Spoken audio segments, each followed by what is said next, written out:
Hello மக்களே, பார்த்தீங்களா? இதுதான் ஒரிஜினல் வெள்ளை கரிசலாங்கண்ணி.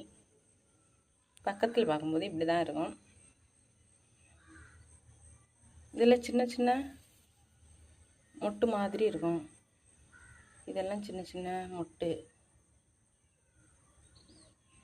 அப்புறம் காம்பு இப்படி லைட்டாக ரெட்டு கலரில் இருக்கும். இதுதான் ஒரிஜினல் வெள்ளை கரிசலாங்கண்ணி. நம்ம இது வயல் பரப்பில், ஓடைகளில் எல்லாம் இது வளர்ந்துருக்கும். இப்படி பார்த்து சரியாக பார்த்தா இப்படி தான் இருக்கும். இப்படி இருந்துன்னா நீங்கள் பறிச்சிடுங்க.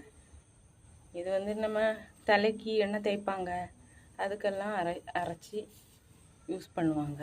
ரொம்ப நல்லது. எல்லாமே மூலிகைகள் எல்லாமே நல்லது தான். பார்த்தீங்களா? இப்படி தான் இருக்கும். காஞ்சி போன பூ இப்படி தான் இருக்கும்.